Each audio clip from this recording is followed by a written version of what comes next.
So, warming up is very important when we play. We need to make sure that all of our little bits and pieces, tongue angle, flexibilities, fingers, all are kind of ready to go when we want to start playing.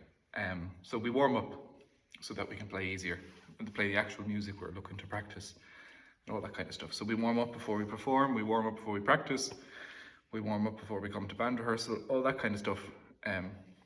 It makes the work better, because if you're warming up while you're playing, it's not as effective.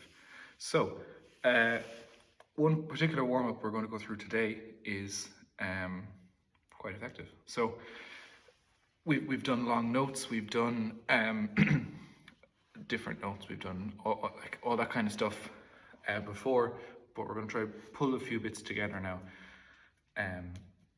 So this will get our brains thinking, it'll get our lips going, and it'll get our kind of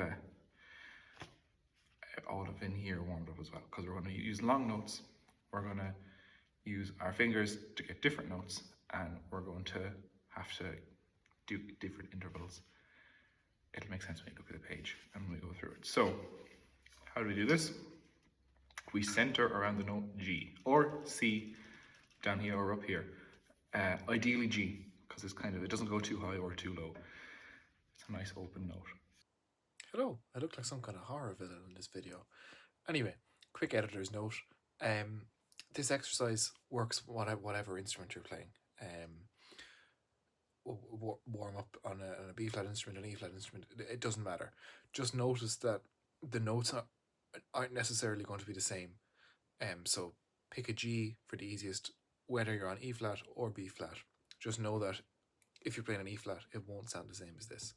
The intervals will be the same, which is the important thing, but you'll just need to think a little bit harder about what fingers you're putting down. It'll make sense when we get into it. But yeah, back to the video. Open note. So we center around G. Just a long note. Working the minims, we hold our G. We then go to hold one semitone up above a G, that's an A flat. Back to our G, we go down a semitone this time, that's down to F sharp, and center on G again for a long semi-brief. So 4 minims in a semi-brief: G, A flat, G, F sharp, G. Okay? 1, 2, 3.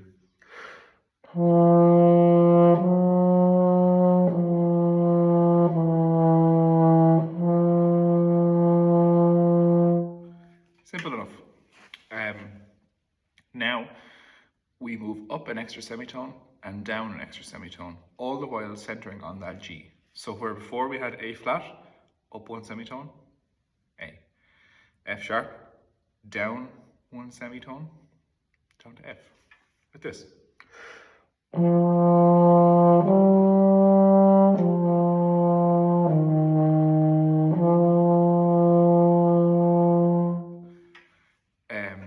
And we keep going. So the next one will be B flat and E underneath.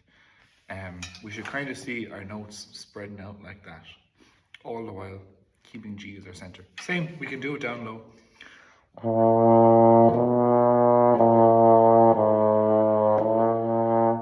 If you particularly need to shake out, or if you want to practice your high notes again.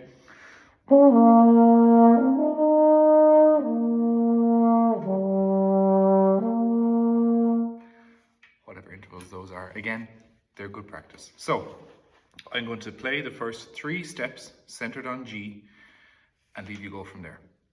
So start with this, see if you can, the goal is to do this without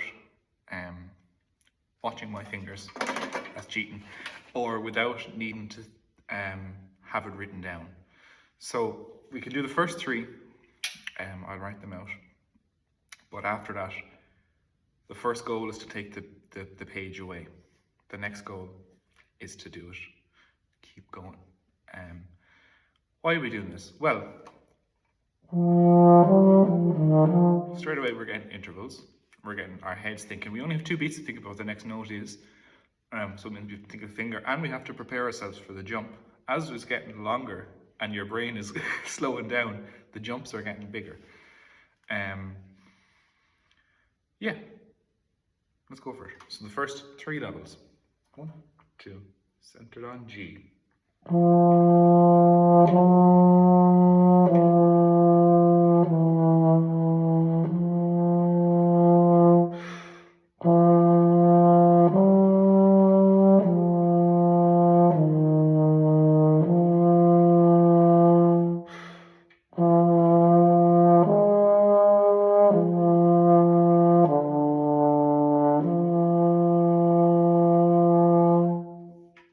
Lovely. You're going to get some weird sounding intervals. That's okay. Some of them are actually kind of cool sounding. So look, fire away with that. It's a good warm up. If that's all you do, literally, I did this warm up when I took part in IB for the first year. It was the section warm up for the tubas and euphoniums, so it's not it's not completely useless. But yeah, happy warming up.